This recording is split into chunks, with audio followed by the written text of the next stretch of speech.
You know what's funny about humans? Admiral Zin'Thori. They've managed to convince the entire Galactic Coalition they're harmless. Lieutenant Virsan tilted her elongated head, bioluminescent patches pulsing with confusion. But they are harmless, sir. Their military technology is centuries behind the Coalition standard. Their ships are practically museum pieces. That's exactly what I'm talking about. Zin'Thori's compound eyes narrowed, focusing on the holographic display of Earth, a swirling blue marble suspended in the darkness. Have you ever wondered why a species that evolved on a death world, a planet that should have killed them 1,000 times over, suddenly became pacifists the moment they reached the stars? Cultural evolution, sir. The humans' historical records show they were quite violent before their unification. And you believe that?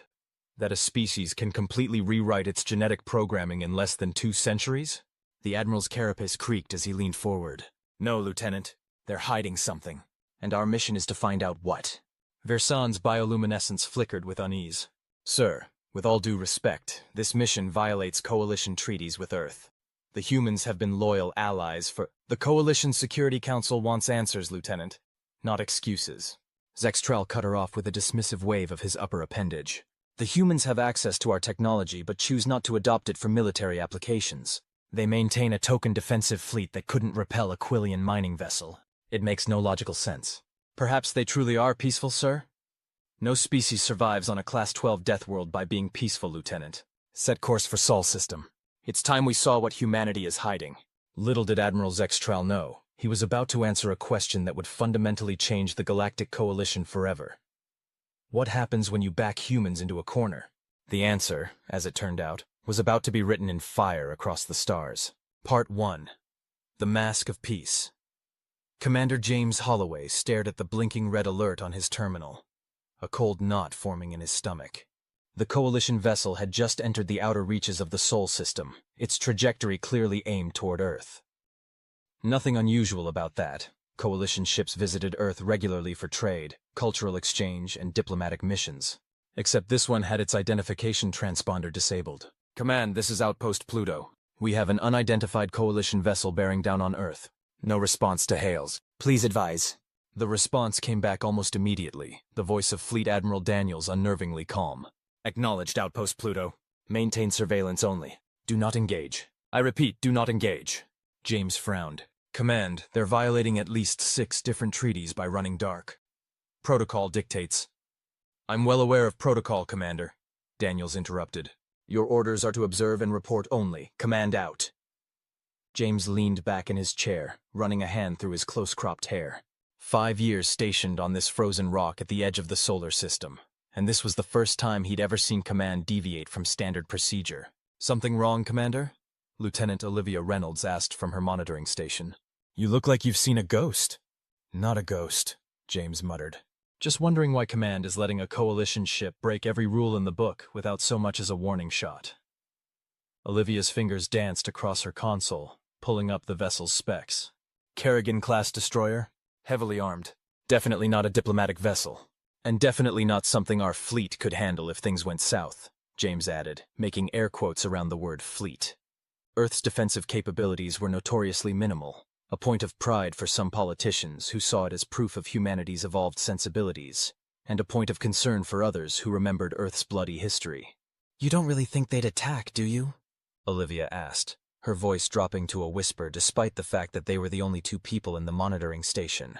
James watched the blip on the screen as it accelerated toward the inner planets. I don't know, but I don't like it. His terminal pinged with an encrypted message, eyes only. James scanned his retina, and the message decrypted. Omega Protocol initiated. Authorization Prometheus actual. Stand by for further instructions. James felt the blood drain from his face. Commander? Olivia's voice seemed distant suddenly. What is it? Nothing, he lied, closing the message. Just command being overly cautious. But it wasn't nothing. In 15 years of service, James had never seen an Omega Protocol activation. Most officers believed it was theoretical, a contingency plan that would never see actual implementation. Yet here it was, staring him in the face with its ominous red letters. The Omega Protocol had been activated only once in training simulations, when humanity faced extinction-level threats. Magnificent, isn't it? Dr. Eliza Winters gestured toward the Earth, hanging like a jewel in the viewport of Luna City's observation deck. To think that everything we are, Everything we've ever been came from that tiny blue dot. Her guest, Ambassador Thrix of the Volari Confederation, made a trilling sound that his translator rendered as polite agreement. The avian diplomat's feathers ruffled slightly as he peered down at Earth. We Volari have always found it curious that your species originated on such a challenging world, yet developed such peaceful tendencies, Thrix remarked, his four eyes blinking in their characteristic asynchronous pattern. Most Deathworld species tend toward aggression and militarism. Eliza smiled diplomatically. After 5 years as Earth's chief xenobiologist and liaison to the Coalition, she'd heard variations of this observation countless times. We learned from our mistakes, Ambassador. Human history is filled with conflict, but we eventually recognized that cooperation yields better results than competition. Indeed. Thrix's head tilted at an angle that Eliza had learned indicated skepticism. And yet you maintain virtually no defensive capabilities. Most species require centuries of gradual disarmament. Yours seems to have accomplished it almost overnight. Before Eliza could formulate a response that wouldn't violate her security clearance, her comm unit chimed with a priority alert. Please excuse me, Ambassador. She stepped away, activating her neural link with a subtle eye movement. The message scrolled across her field of vision. Omega Protocol active. Phase 1 initiated. Report to secure facility immediately. Eliza maintained her composure with practiced ease, though her heart rate spiked dramatically. Phase 1. They were actually doing it. I apologize, Ambassador, but I've been called to an urgent meeting, she said, turning back to Thrix. Perhaps we can continue our discussion tomorrow? The Volari's plumage flattened, a sign of disappointment. Of course, Doctor, though I must depart for the diplomatic summit on Earth this evening. I was rather hoping you might accompany me, given your expertise. The summit, Eliza repeated, her mind racing. Nearly every Coalition ambassador would be gathered in Geneva. Today, during an Omega Protocol activation. That couldn't be coincidence. Yes, Thrix continued, oblivious to her internal alarm. I'm particularly looking forward to the session on interspecies medical cooperation. Your presentation last year was most illuminating. Eliza forced a smile. You're too kind, Ambassador. Now, if you'll excuse me. As she hurried toward the secure elevator that would take her to Luna City's classified sublevel, Eliza couldn't shake the feeling that something catastrophic was about to happen. The Omega Protocol wasn't just a defensive measure. It was a complete paradigm shift, one that would forever change how the galaxy viewed humanity. And if Phase 1 had been initiated, the chances of de-escalation were virtually zero. Admiral Zin'Thori watched with growing impatience as his ship, the inevitable Dominance, approached the inner planets of the Sol system. So far, the humans had made no attempt to intercept or even challenge their presence. Their behavior aligned perfectly with the Coalition's understanding of human psychology, non-confrontational to the point of vulnerability.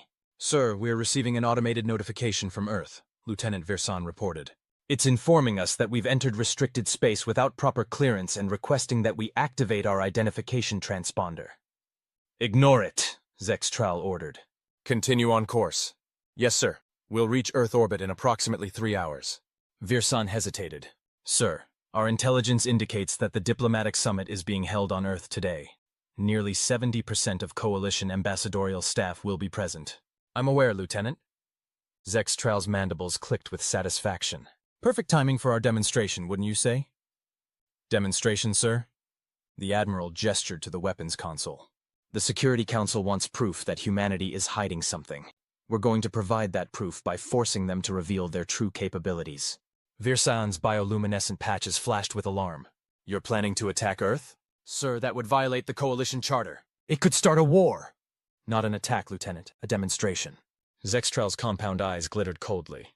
We'll target an uninhabited area, perhaps one of their Arctic regions. The resulting panic should be sufficient to prompt a military response. And if they don't respond militarily? If they simply file diplomatic protests as they've done in the past? Then the Security Council will have its answer. Zin'Thori settled back into his command pod.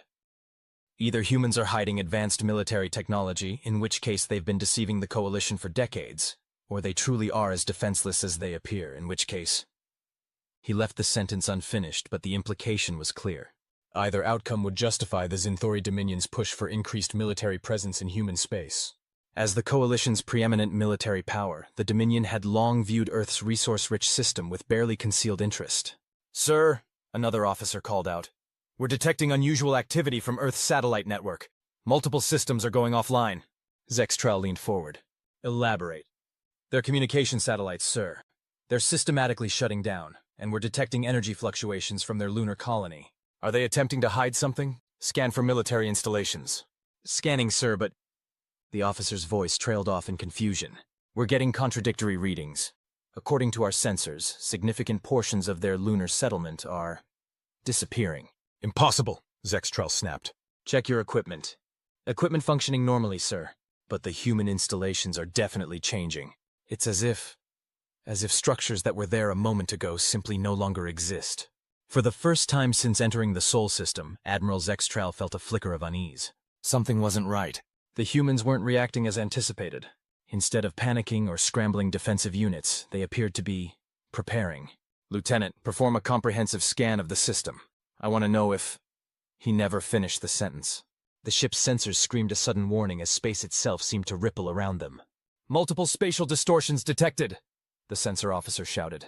Energy signatures unlike anything in our database. Zextrel had just enough time to issue one final order. Battle stations, before reality tore open around the inevitable dominance. Where empty space had existed moments before, dozens of massive vessels now hung in perfect formation, their sleek black hulls absorbing rather than reflecting light. They had no visible propulsion systems, no external weapons arrays, nothing that would identify them as warships to the casual observer. But Admiral Zextrel was no casual observer. He was a veteran of 3 border conflicts, and he recognized the unmistakable silhouette of predators when he saw them. Impossible, he whispered, his mandibles going slack with shock. They can't have hidden a fleet of this size. The ships bore no markings except for a simple emblem. A phoenix rising from flames, wings spread wide. And beneath it, in multiple coalition languages, a single phrase, never again. Part 2. First Strike. James Holloway watched in stunned silence as the hidden fleet materialized throughout the Sol system. His small monitoring stations suddenly blazed with new data streams as systems he never knew existed came online. What the hell is happening? Olivia gasped beside him. Where did those ships come from? James couldn't answer. His clearance level, high as it was, had never hinted at anything like this. The vessels were enormous, dreadnoughts by any classification, and there were dozens of them, positioned in strategic formations that suggested this was no hastily assembled defense force. This fleet had been planned, built, and hidden with meticulous care. His terminal chimed with new orders. Omega Protocol Phase 2 active. Outpost personnel transfer to Prometheus fleet immediately. Docking coordinates attached. Olivia, he said slowly. I think we've just been reassigned. Before she could respond, a new vessel appeared on their sensors, smaller than the dreadnoughts but moving with impossible speed. It decelerated as it approached Pluto's orbit, coming to a stop just 5 kilometers from their small outpost. James had never seen anything like it. The ship was angular, almost predatory in its design, with a matte black hull that seemed to drink in the distant sunlight. No visible engine ports, no radiation signature, nothing to suggest how it moved or what powered it. His comm unit activated automatically. Outpost Pluto, this is Captain Vargas of the TNS Thermopylae. Prepare for immediate extraction. Bring only essential personal items. You have 5 minutes. James exchanged a bewildered look with Olivia. TNS? What the hell is TNS? Terran Naval Service, came the immediate reply over the still-open channel. Something you'll be briefed on shortly, Commander Holloway. 4 minutes remaining. They gathered their meager personal effects in stunned silence. 5 years on Pluto, monitoring shipping lanes and cataloging stellar phenomena, and suddenly they were being evacuated by a fleet that shouldn't exist. Commander, Olivia said quietly as they stood in the airlock, waiting for the Thermopylae to dock. Are we at war? James looked at his subordinate, his friend, and saw the fear beneath her professional composure. I don't know, he admitted. But I think we're about to find out. The airlock cycled open to reveal a pristine white corridor and a woman in a uniform James didn't recognize, black with silver trim, bearing the same phoenix emblem he'd glimpsed on the fleet vessels. Commander Holloway, Lieutenant Reynolds, she greeted them crisply. Welcome to the Prometheus fleet. I'm Lieutenant Commander Diana Foster, XO of the Thermopylae. The captain is waiting for you on the bridge.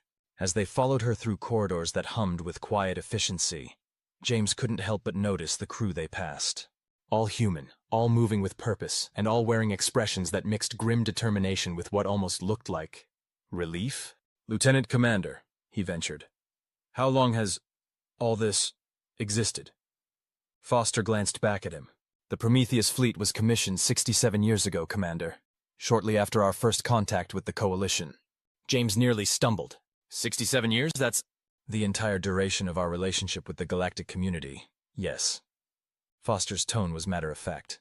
While we presented a peaceful face to the stars, humanity prepared for the worst. History has taught us that lesson too many times to ignore. The bridge of the Thermopylae was unlike any command center James had seen. No physical controls, no conventional displays. Instead, crew members sat in reclined positions, neural interfaces linking them directly to the ship's systems. Holographic data floated around them, shifting and reorganizing as they processed information at speeds no manual input could match. Captain Elena Vargas stood in the center of it all, her silver-streaked hair pulled back in a severe bun, her dark eyes fixed on a tactical display that showed the Sol system in exquisite detail. She turned as they entered, her expression softening slightly. "Commander Holloway, Lieutenant Reynolds, welcome aboard." She gestured to the tactical display. "I apologize for the abrupt extraction, but events are unfolding rapidly. We've identified the intruder as a Zin'Thori vessel, Kerrigan-class destroyer, designated Inevitable Dominance. Admiral Zextrel commanding." "Zextrel?" James frowned. "He's on the Coalition Security Council." "Yes. And now he's violated Coalition law by entering our system with hostile intent." Vargas's voice hardened. The diplomatic summit in Geneva was no coincidence. The Zin'Thori have been pushing for greater military presence in human space for years. This appears to be their attempt to prove we need their protection. "By attacking Earth?" Olivia asked, horrified. "By forcing us to reveal our true capabilities," Vargas corrected. "Or by confirming we have none, thus justifying their intervention." She smiled thinly. "They're about to get half of what they wanted." On the tactical display, James watched as the Coalition vessel continued its approach toward Earth, seemingly oblivious to the human fleet that had materialized around it. "Why can't they see our ships?" he asked. "Quantum displacement field," Foster explained. "We exist slightly out of phase with normal space-time. They'll see us when we want to be seen." "And when will that be?" Captain Vargas checked a readout on her neural feed. "In approximately 2 minutes, once the diplomatic evacuation is complete." "You're evacuating the summit?" James asked. "No, Commander. We're evacuating our people from the summit." Vargas's expression was grim. "The Coalition representatives are about to get a front-row seat to a demonstration they've spent decades trying to provoke." Dr. Eliza Winters hurried through the gleaming corridors of Luna City's subsection Omega, a facility whose existence was known to fewer than 300 humans. The stark utilitarian design contrasted sharply with the airy, organic architecture of the public lunar colony above. "Dr. Winters," a voice called out as she rounded a corner. "We've been waiting." General Alexander Russo stood before a massive holographic display, his weathered face illuminated by the blue glow of tactical data. Around him, officers in black uniforms monitored various stations with practiced efficiency. "General," Eliza acknowledged. "Omega Protocol? Really?" "I'm afraid so, Doctor. The Coalition has finally called our bluff." He gestured to the display where a single red dot represented the approaching Zin'Thori vessel. "Admiral Zextrel seems determined to force our hand." "The summit," Eliza said urgently. "Nearly every Coalition ambassador is there. If they witness a military response, they're about to witness a lot more than that," Russo interrupted. "The Prometheus fleet has been activated. All of it." Eliza felt her blood run cold. "All of it. General, that's complete overkill for a single destroyer. This isn't about one ship, Doctor. This is about sending a message." Russo's eyes hardened. "For 67 years, we've played the part of the peaceful, naive species. We've endured the Coalition's condescension, their restrictive treaties that somehow always benefit their founding members, their thinly veiled threats whenever we push for equal representation." "And in response, we're going to start a war?" Eliza demanded. "No, we're going to prevent one." Russo pointed to another section of the display, where dozens of blue markers represented the hidden human fleet. "The Zin'Thori have been pushing for military access to human space for decades. They want our resources, our worlds. Today they thought they'd prove we need their protection by demonstrating our vulnerability. Instead, we're showing them we've been lying all along," Eliza concluded, the implications sinking in. "Every Coalition species will see us as duplicitous, dangerous." "They'll see us as equals," Russo corrected. "No longer the primitive newcomers to be patronized and controlled, but a power to be respected." Eliza watched as the display updated, showing the Zin'Thori vessel now passing Mars orbit. "And the ambassadors? What happens to them?" "They'll be unharmed, but they'll witness everything. That's the point." Russo's expression softened slightly. "Doctor, this wasn't an easy decision. We've prepared for this contingency since first contact, hoping we'd never need to implement it. But the Coalition, particularly the Zin'Thori, have left us no choice. A young officer approached, saluting sharply. General, evacuation of human personnel from Geneva is complete. Prometheus fleet standing by for Phase 3. Russo nodded. Execute Phase 3, Commander. On the display, the blue markers representing human ships suddenly changed color, shifting from the muted blue of stealth mode to bright, visible white. The mask was coming off. Admiral Zin'Thori stared at the tactical display in disbelief as dozens of massive warships suddenly appeared on sensors, surrounding his vessel in a three-dimensional formation that left no avenue of escape. Impossible, he whispered. These readings must be wrong. Sensors functioning normally, sir, the tactical officer reported, voice tight with stress. Those ships are real, and their technology is unlike anything in our database. Energy signatures are off the scale. Open a channel, Zin'Thori ordered, mandibles clicking rapidly, a sign of extreme agitation in his species. All frequencies. Before his communications officer could comply, every screen on the bridge flickered and displayed the same image. A human male in a black uniform with Admiral's insignia, seated in what appeared to be a command chair. Admiral Zin'Thori, the human greeted him, voice perfectly calm. This is Fleet Admiral Richard Daniels of the Terran Naval Service. You have entered Sol System without authorization, with weapons active and identification systems disabled. This constitutes an act of war under both human and coalition law. Zin'Thori fought to maintain his composure. Admiral Daniels, I was unaware that Earth maintained a significant military presence. The Coalition records contain exactly what we wanted them to contain, Daniels interrupted.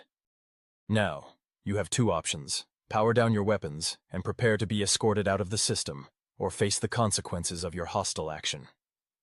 The Admiral's compound eyes narrowed. This had to be a bluff. The ships might be real. Somehow the humans had hidden an entire fleet from the Coalition, but they couldn't possibly match Zin'Thori military technology. His destroyer was equipped with the latest Coalition weapons and defenses. And if I choose neither option, Zin'Thori challenged. If I continue on my assigned course to Earth?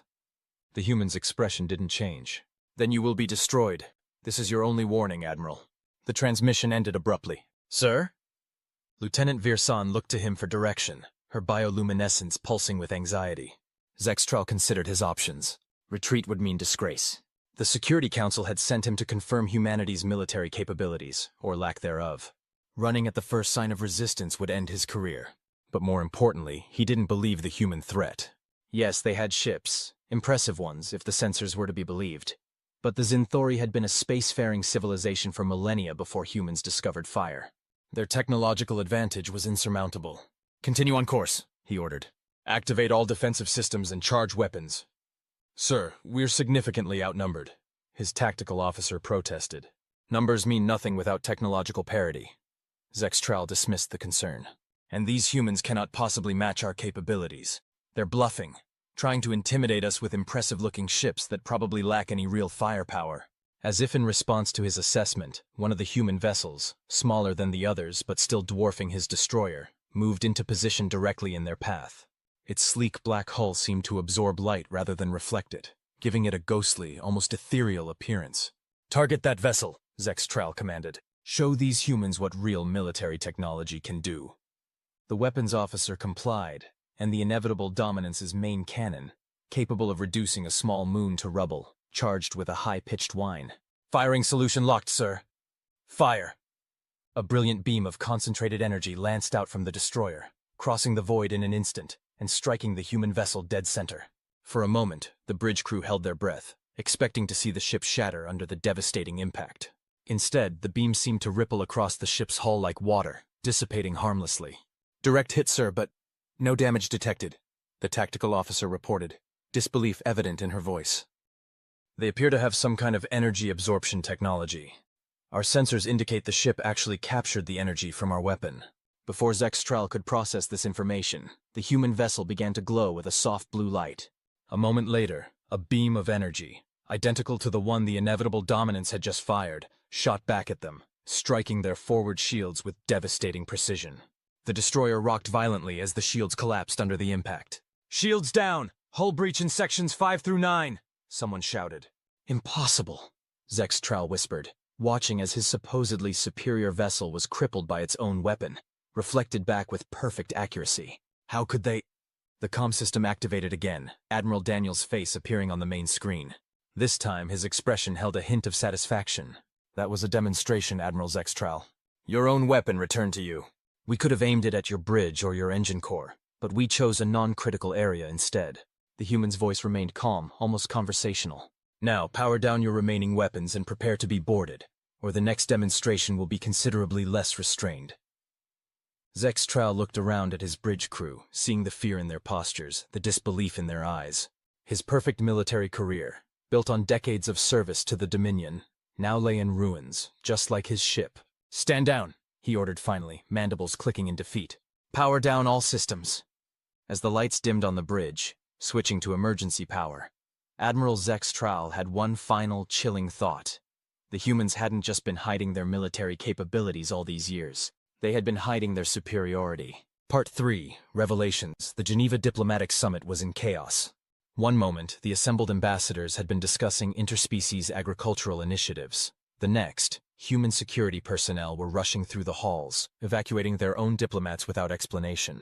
Ambassador Thrix of the Volari Confederation found himself standing with a cluster of confused coalition representatives in the summit's central atrium, watching as the last of the human delegates disappeared through the massive doors. What is the meaning of this? Demanded Ambassador Kavex of the Zin'Thori Dominion, his chitinous exoskeleton flushing red with anger. Where are the humans going? I don't know, Thrix admitted, his feathers ruffling with anxiety. But something significant must have happened. The humans wouldn't abandon their own summit without cause. The massive view screens that lined the atrium, normally displaying peaceful scenes from various coalition worlds, suddenly flickered and changed. The assembled ambassadors fell silent as they found themselves looking at a real-time view of Earth orbit. And in that orbit, surrounding a single Zin'Thori destroyer, hung dozens of massive black ships that none of them had ever seen before. By the first nest, Thrix whispered, his 4 eyes widening in shock. What are those vessels? Ambassador Kavex had gone very still, his compound eyes fixed on the screen. That's the inevitable dominance, he said quietly. Admiral Zextral's ship. What is a Zin'Thori destroyer doing in Earth orbit? Asked Ambassador Lori of the Mendari Collective, her gelatinous form pulsing with concern. And more importantly, what are those other ships? Their questions were answered a moment later as the view screen split, one half still showing the standoff in orbit, the other displaying a human in formal diplomatic attire.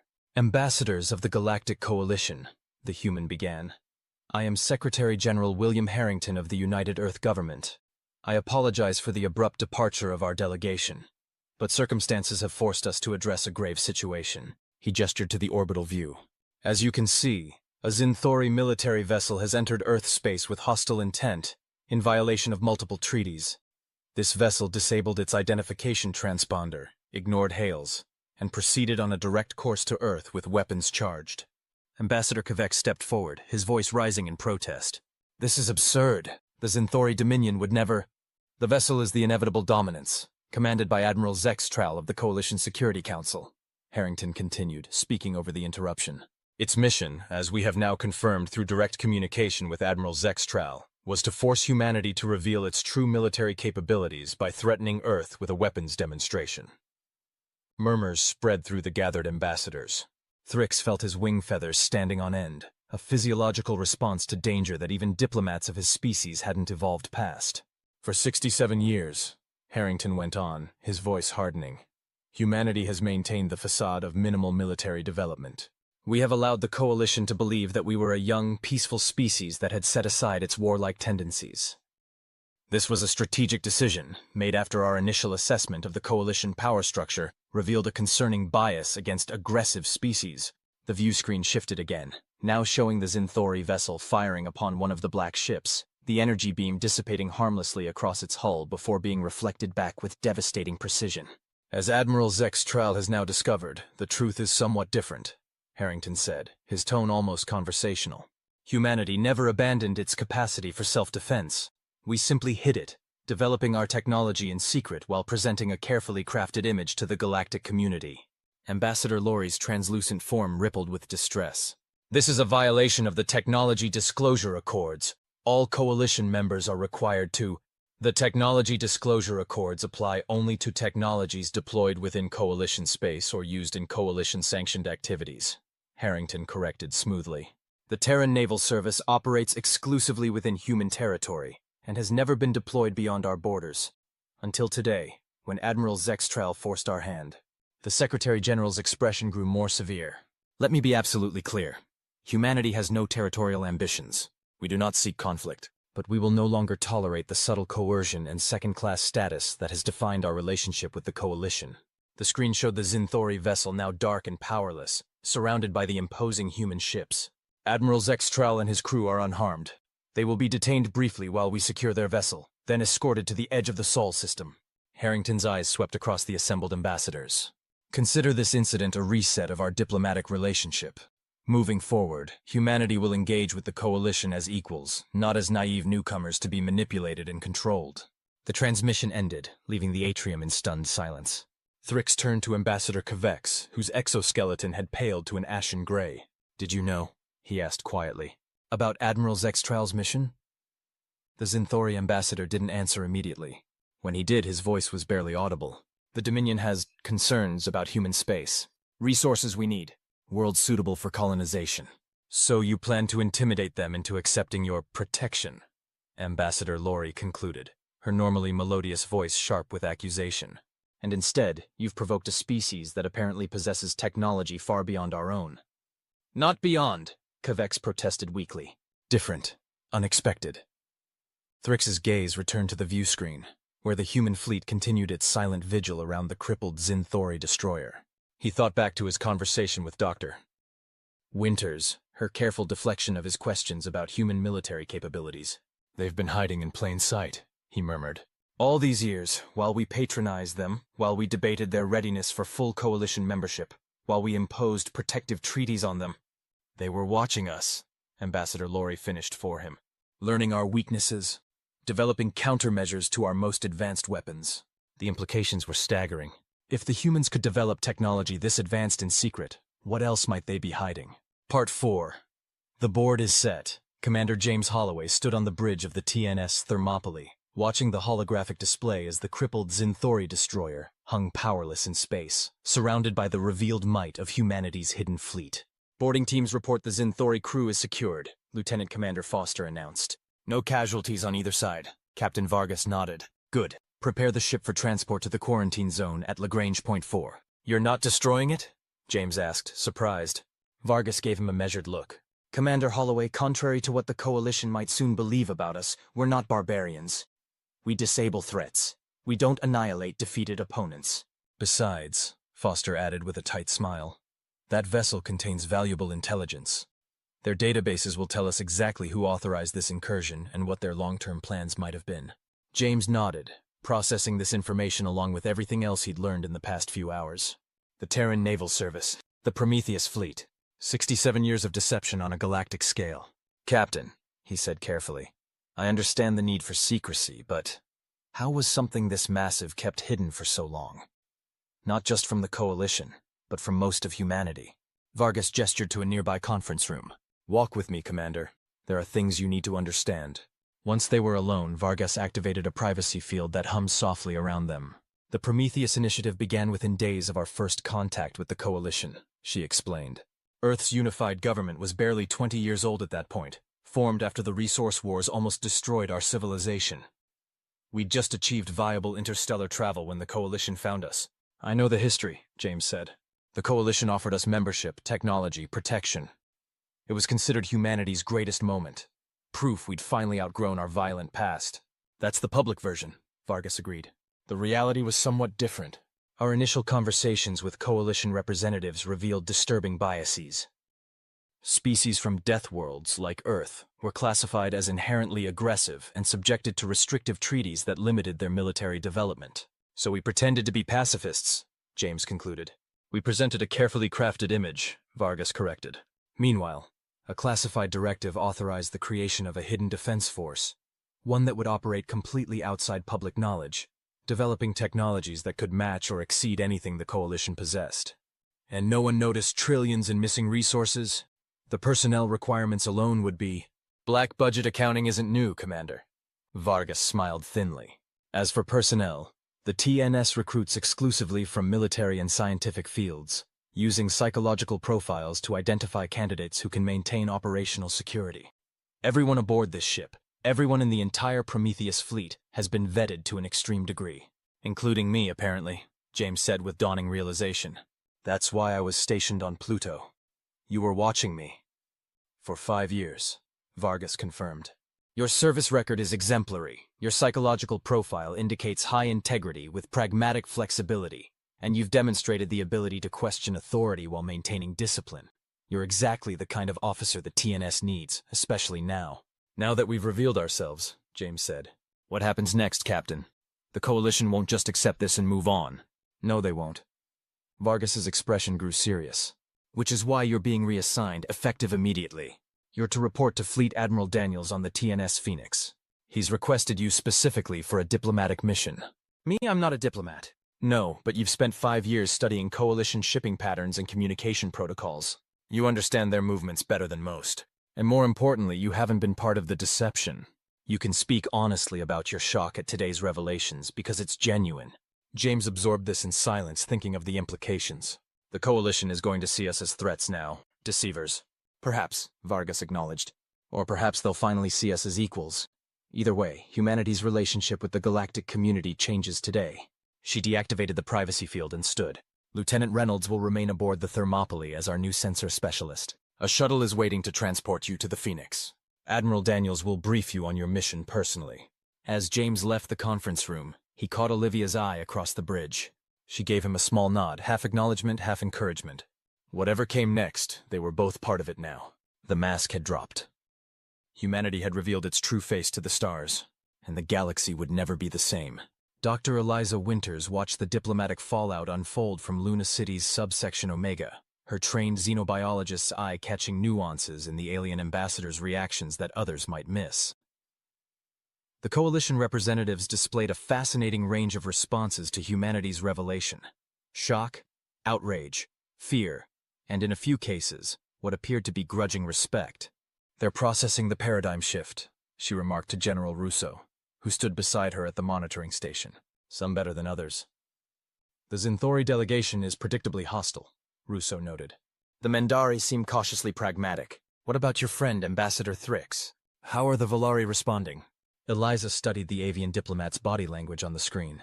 Anxiety, primarily. The Volari evolutionary history makes them particularly sensitive to power imbalances. They're prey species that evolved into apex predators through technology rather than physical adaptation. So they understand our position better than most, Russo mused. Possibly. But they also fear sudden change. Eliza turned to face the general.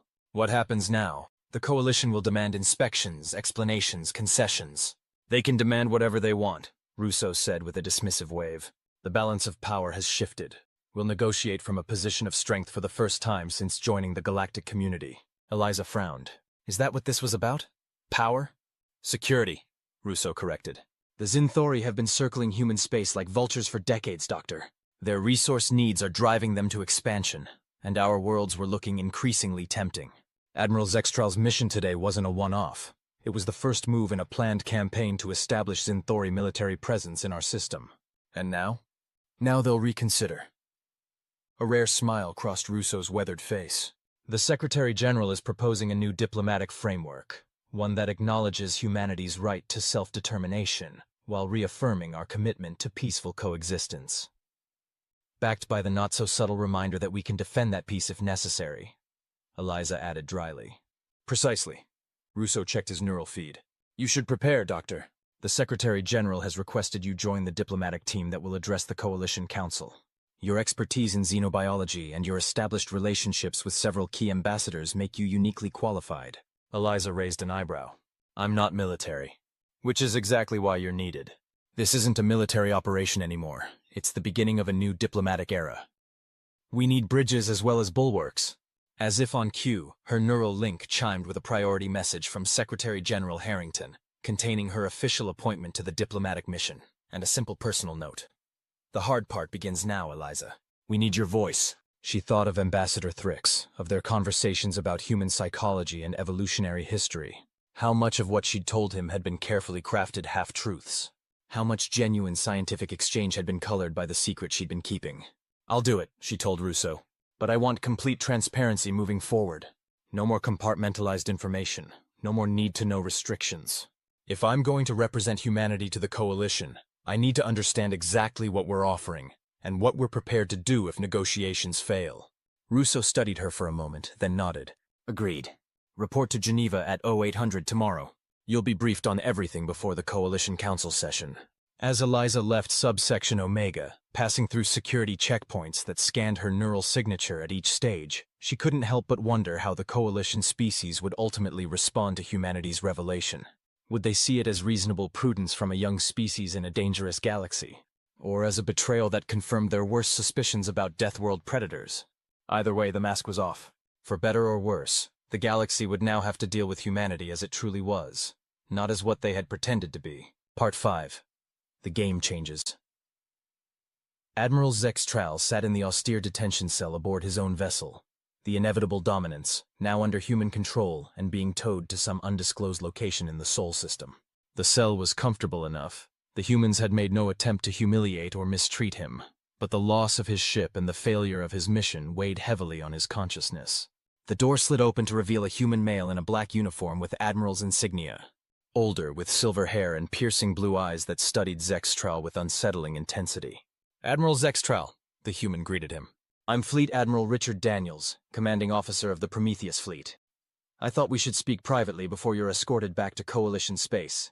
Zin'Thori's mandibles clicked in what his species considered a formal acknowledgement. Admiral Daniels, I suppose I should congratulate you on your deception. 67 years is an impressive achievement in misdirection. Not deception, Daniels corrected, taking a seat across from the detained Zin'Thori. Prudence! When we joined the galactic community, we discovered that species from worlds like ours were viewed with suspicion and subjected to restrictive treaties. We made a strategic decision to present a different face while developing our defensive capabilities in secret. Defensive? Zin'Thori's compound eyes narrowed. The technology your ships displayed goes well beyond defense, Admiral. Energy absorption and reflection capabilities that surpass anything in the Coalition arsenal. Quantum displacement fields that render your fleet invisible until you choose to reveal it. These are offensive advantages of the highest order. Yet we've never used them offensively, Daniels pointed out. Despite numerous provocations over the decades, including your incursion today. The Security Council will see this differently, Zin'Thori warned. They will view humanity as an emerging threat. Sanctions will be imposed. Restrictions? No, Daniels interrupted firmly. That era is over, Admiral. Humanity will no longer accept second-class status in the Coalition. We've demonstrated our technological capabilities. But more importantly, we've demonstrated our restraint. We could have destroyed your vessel the moment it entered our system. Instead, we disabled it with minimal damage and no loss of life. Zin'Thori couldn't argue at this point. The precision of the human counterattack had been impressive and deliberately non-lethal. Why reveal yourselves now, he asked instead. You could have maintained your deception for decades more. Because the Zin'Thori Dominion's intentions toward human space have become increasingly clear, Daniels replied bluntly. Your resource crisis is pushing you toward expansion. Our worlds were beginning to look like tempting targets, especially given our perceived defenselessness. Zin'Thori felt his exoskeleton heat with embarrassment. The human wasn't wrong. The Dominion's resource needs are a matter of survival, not conquest. We understand that, Daniels said, surprising him. Which is why, once this diplomatic crisis is resolved, we're prepared to offer the Zin'Thori access to asteroid mining operations in several uninhabited systems adjacent to human space. Our extraction technology is more efficient than current Coalition methods. The minerals you need could be harvested without territorial expansion. Now Zin'Thori was truly shocked. You would offer technological cooperation? After this? We're not interested in punishment, Admiral. We're interested in stability. Daniels leaned forward. Humanity has spent 67 years studying the Coalition, its politics, its weaknesses, its needs. We understand the pressures driving Zin'Thori policy better than you might think. And you believe you can simply reset diplomatic relations after deceiving the entire galactic community? Not reset. Recalibrate. Daniels stood. You'll be released to Coalition custody within 24 hours, along with your crew. Your ship will be returned once we've completed our analysis of its systems. Call it an equivalent exchange for the intelligence you were attempting to gather on us. As the human admiral moved to leave, Zin'Thori found himself asking one final question. Why tell me all this? Why not simply send me back in silence? Daniels paused at the door. Because I want you to deliver a message to the Security Council, Admiral. Humanity desires peace. We've always desired peace, but we will no longer accept peace through submission or coercion. The galaxy must now deal with us as equals, or not at all. With that, he was gone, leaving Zin'Thori to contemplate a galactic order that had shifted dramatically in the span of a single day. The TNS Phoenix was like nothing James Holloway had ever seen, a vessel that defied conventional understanding of what a starship should be. From the outside, it resembled a sleek, angular predator, its matte black hull drinking in light. Inside, it was a marvel of human ingenuity, with systems integrated so seamlessly that the line between organic and mechanical seemed deliberately blurred. "Neural interface technology," explained the young ensign, escorting him to the Admiral's quarters. "The ship responds to thought commands from authorized personnel. Faster than manual controls, more intuitive than voice commands. And completely unknown to the Coalition," James added. The ensign grinned. "That was rather the point, sir." Admiral Daniel's quarters were Spartan but comfortable, with viewports showing the vast sweep of the Sol system.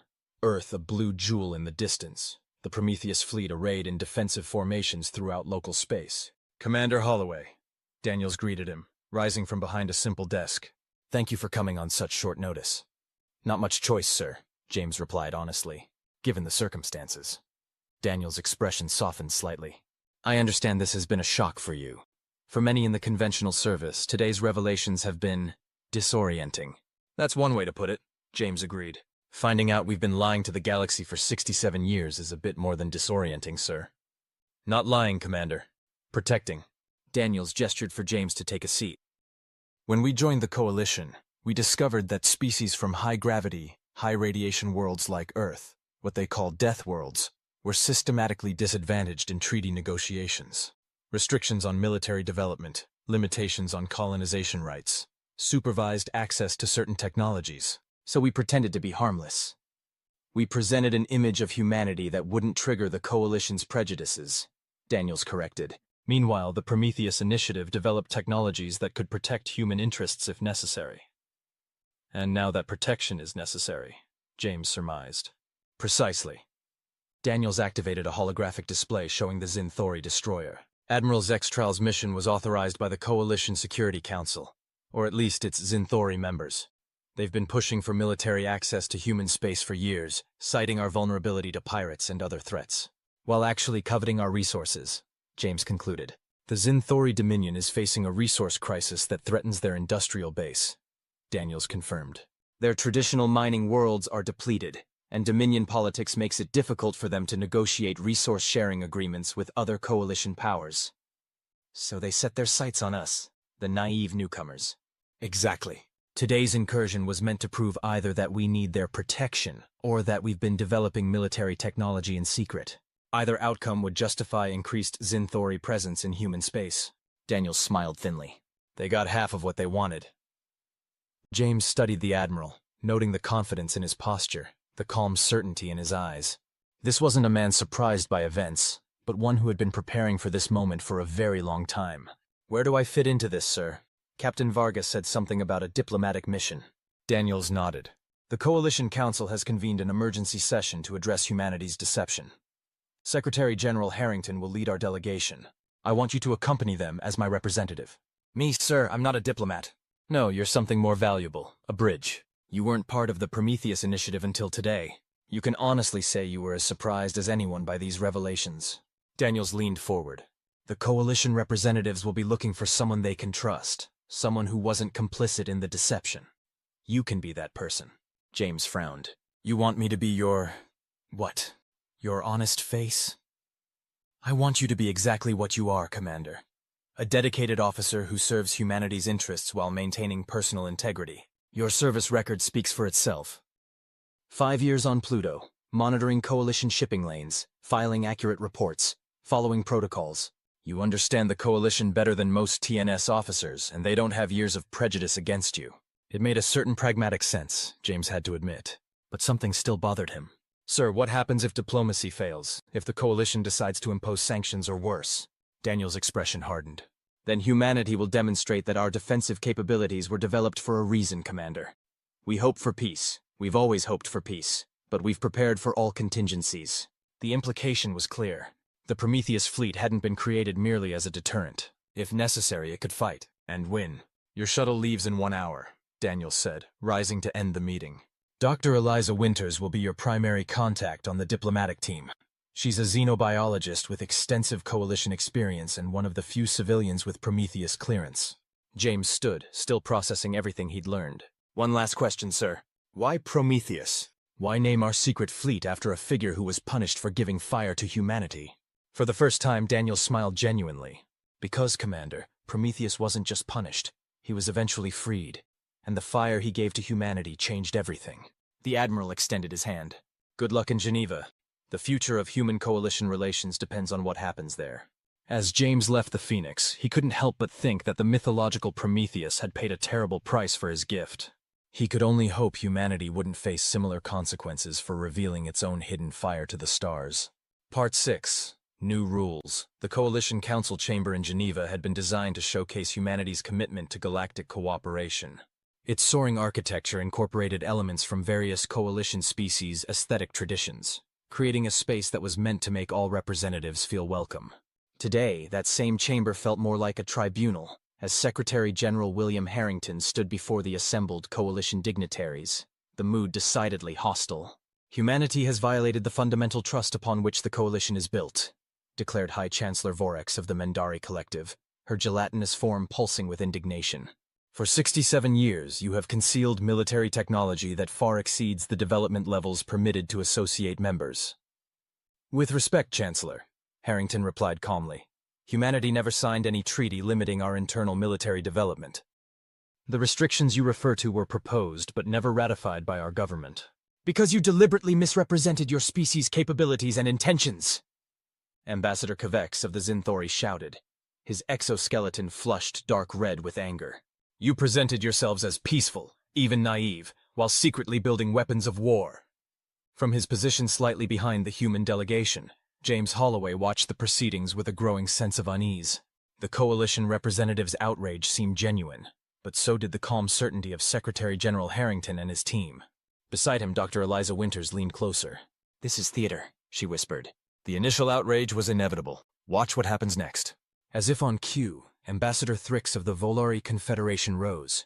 His feathers arranged in a pattern that Eliza had earlier explained indicated formal address. While the Volari share concerns about humanity's lack of transparency, Thrix began, his translator rendering his trilling speech into precise diplomatic language, we must acknowledge certain realities. First, that humanity developed these technologies entirely within their own system, using their own resources. Second, that despite possessing military capabilities far beyond what was believed, they have never once deployed them aggressively against any coalition species. Murmurs spread through the chamber as other representatives considered this perspective. Furthermore, Thrix continued, we must ask ourselves why humanity felt compelled to conceal these developments. Perhaps because species from high-gravity worlds are consistently subjected to restrictions not imposed on others. Perhaps because humanity observed how the coalition treated other Death World species and made a rational decision to protect their interests. James glanced at Eliza, who gave him a slight nod. This was planned, or at least anticipated. Chancellor Vorex's form rippled with agitation. You suggest we are to blame for humanity's deception? I suggest we examine our own prejudices, Thrix replied diplomatically. The Volari were once classified as a potential threat species, due to our evolutionary history as ambush predators. Only after decades of proven peaceful cooperation were these classifications removed from official records. Ambassador Kvex chittered dismissively. This is irrelevant. The fact remains that humanity has developed military technology in secret, and now threatens the security of the entire coalition. How exactly have we threatened anyone? Harrington asked, his voice cutting through the chamber with quiet authority. By defending our own system against an unauthorized incursion? By disabling, not destroying, a vessel that entered our space with hostile intent? Admiral Zex Trowel was on a sanctioned mission to assess human defensive capabilities, Kvex insisted. A mission sanctioned by whom? Harrington challenged. The full Security Council? Or merely the Zin'Thori representatives on that council? Kvex fell silent, his mandibles clicking rapidly in what James recognized as a sign of discomfort. Let us be perfectly clear, Harrington continued, addressing the entire assembly. Humanity developed the Prometheus fleet as a defensive measure after observing concerning patterns in coalition politics. We kept these developments secret because history, both human and galactic, suggested that revealing them would lead to exactly this kind of reaction: accusations, demands for disarmament, threats of sanctions. He gestured around the chamber. Look at yourselves. You're not outraged that we developed advanced technology. You're outraged that we developed it without your supervision or control. You're not concerned about aggression. We've demonstrated none in 67 years of coalition membership. You're concerned about the shift in power dynamics. The chamber had gone very quiet now, many representatives avoiding eye contact with the human delegation. Humanity proposes a new framework for our relationship with the coalition, Harrington announced. One based on actual equality, not patronizing oversight. We will share certain technologies developed by the Prometheus Initiative, particularly in the fields of energy efficiency, medical applications, and sustainable resource extraction. In exchange, we expect full membership status, equal representation on the Security Council, and the immediate cessation of all prejudicial classifications of Earth as a death world with the accompanying restrictions. Ambassador Lori of the Mendari Collective's outer colonies spoke up. And if these terms are rejected? Then humanity will regretfully withdraw from the coalition, Harrington replied simply. We will maintain peaceful trading relationships with individual species, but will no longer participate in a political structure that treats us as second-class members. The implications hung in the air. Humanity, with its newly revealed military capabilities, would become an independent power in the galaxy, one with technology that had just demonstrated superiority over the Coalition's premier military force. This is coercion, Quevex protested. This is negotiation between equals, Harrington corrected. Something humanity should have been offered from the beginning. Chancellor Vorex's form had settled into what Eliza had once described to James as a contemplative configuration. After a moment, she spoke. The Council will need time to consider humanity's proposal. We will recess for 3 standard cycles. As the Coalition representatives filed out of the chamber, James turned to Eliza. That went better than I expected. This was just opening positions, she cautioned. The real negotiations happen in private, away from the formal sessions. Harrington joined them, his expression carefully neutral until the last Coalition representative had left. Then he allowed himself a small smile. Phase 1 complete, he said quietly. They're rattled but not united against us. The Volari support was crucial. Thank you for your work with Ambassador Thrix, Dr. Winters.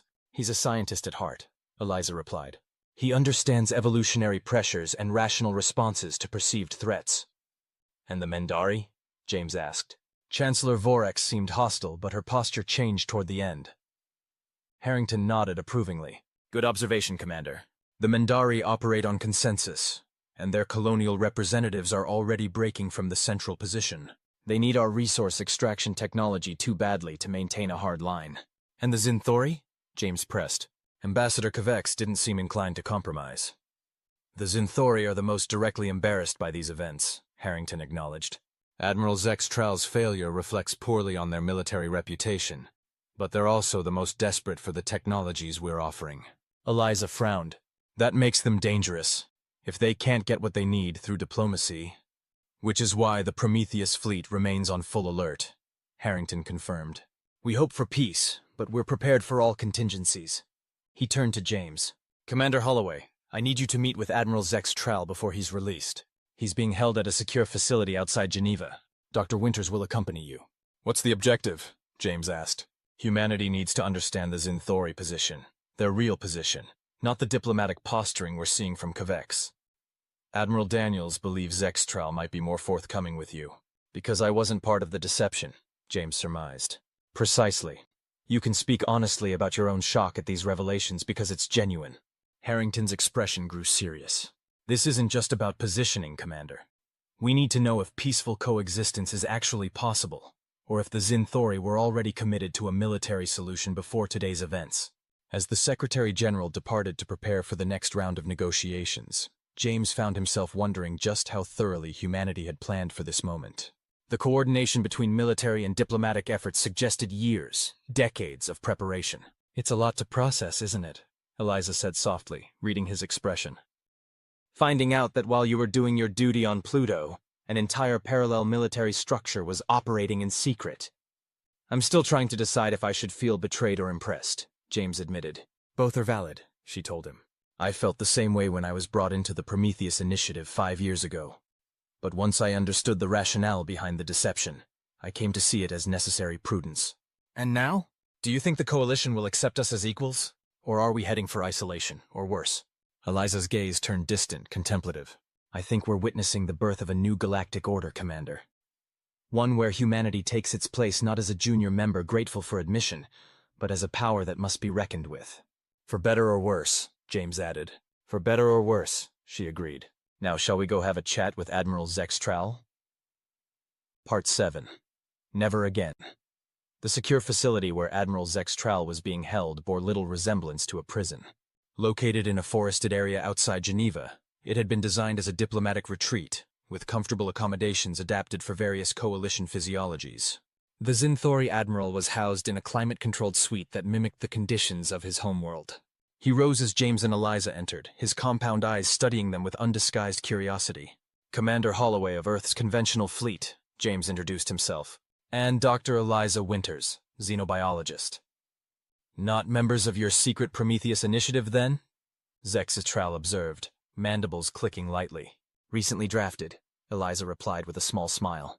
Much like yourself, Admiral, we're adjusting to new realities. Zin'Thori made a sound that his translator rendered as a dry laugh. An apt comparison, Doctor. Please, be seated. I assume this isn't merely a courtesy call? We're hoping for your perspective, James said frankly.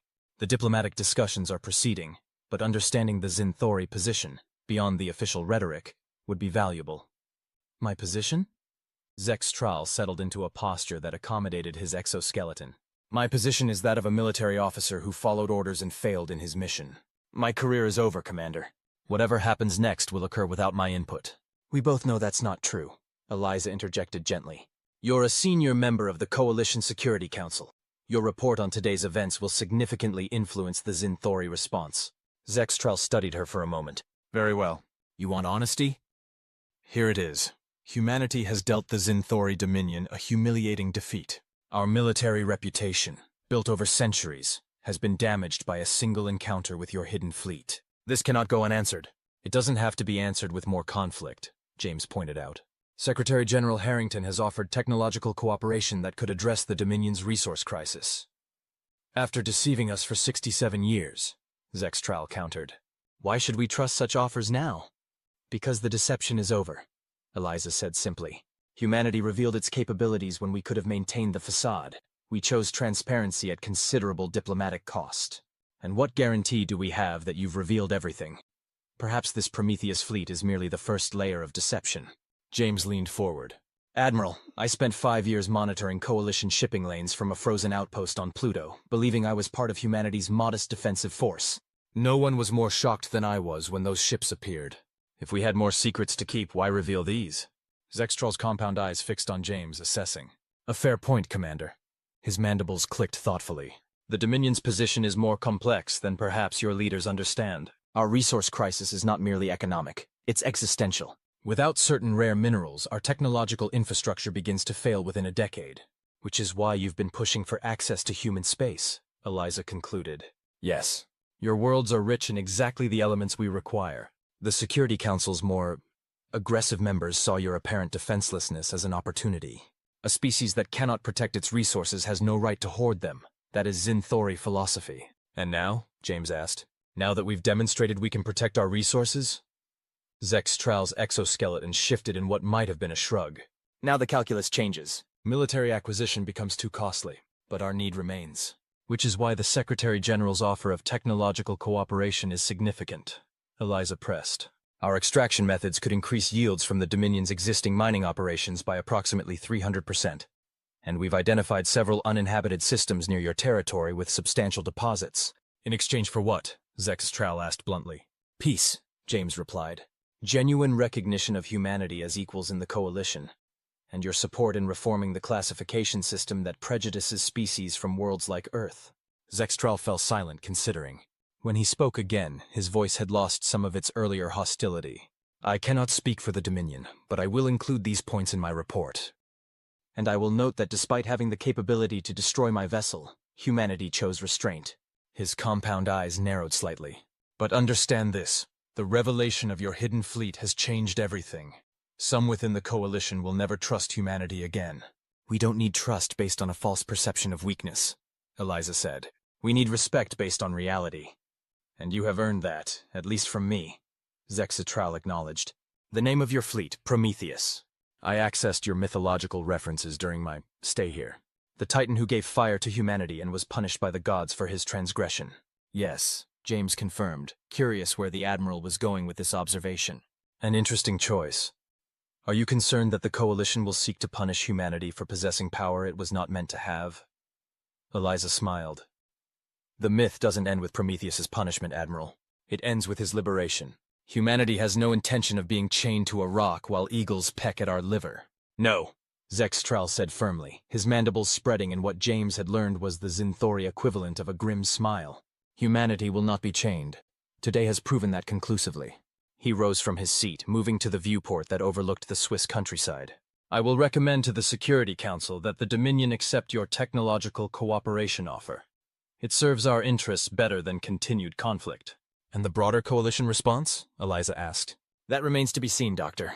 But I suspect the galaxy will adapt to this new reality more quickly than you might expect. Power, once revealed, has a way of reshaping relationships. Zin'Thori. 3 months later. Coalition Council Chambers, Geneva. Secretary General Harrington stood before a very different coalition assembly than the one that had gathered in crisis 3 months earlier. The emergency session had evolved into a formal restructuring conference, with humanity now occupying a permanent seat on the Security Council. The resource-sharing initiative has exceeded all projections, he reported to the assembled delegates. Zin'Thori mining operations are now yielding 340% of previous output using human extraction technology. The Mendari colonial territories have successfully implemented our agricultural optimization systems, and the Volari trade routes have been secured using modified Prometheus sensor networks. Ambassador Thrix's feathers displayed satisfaction as he addressed the chamber. The Volari Confederation wishes to formally commend humanity's transition from associate to full member status. The technological cooperation has benefited all parties involved. Even Ambassador Kvex seemed grudgingly content. The Zin'Thori Dominion acknowledges that previous assessments of human capabilities were incomplete. The current arrangement serves our mutual interests. Harrington nodded diplomatically. The Zin'Thori had been the last holdouts, but desperation had ultimately overcome pride. Admiral Zin'Thori's report, recommending cooperation over confrontation, had carried significant weight with the Dominion's leadership. There is one final matter to address, Harrington continued. The Coalition Classification Review Committee has completed its assessment of the Death World designation system. A hush fell over the chamber. This had been one of humanity's key demands. The elimination of prejudicial classifications that had disadvantaged numerous species for centuries. Chancellor Vorex of the Mendari Collective spoke first.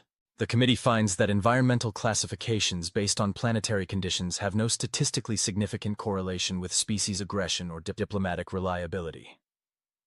Therefore, Ambassador Thrix added, the Council votes to eliminate all environmental-based restrictions on member species' rights and privileges.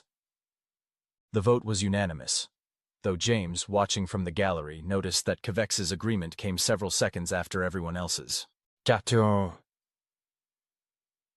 6 months later, TNS Phoenix, Earth Orbit, Commander James Holloway, now Captain Holloway of the newly established Coalition Liaison Division, stood on the bridge of the Phoenix, watching as a mixed fleet of human and Coalition vessels conducted joint training exercises. Strange how quickly things can change, observed Dr. Eliza Winters, who had accepted a permanent position as Chief Xenobiological Advisor to the Prometheus fleet. Not that quickly, Admiral Daniels corrected, joining them at the observation port. We spent 67 years preparing for this moment. The rapid adaptation was only possible because we'd already done the hard work. On the tactical display, Zin'Thori destroyers flew in formation with human cruisers, their crews learning to coordinate technologies that had seemed incompatible just months before. Any regrets about the deception? James asked. The years of hiding who we really were? Daniels considered the question seriously. The deception was necessary, but I won't pretend it was without cost. We lost opportunities for genuine cooperation, and we reinforced some Coalition prejudices by seeming to confirm them. But, Eliza added, we also preserved humanity's right to self-determination. If we'd revealed our capabilities from the beginning, the Coalition might have imposed restrictions that would have permanently limited our development. And now? James pressed.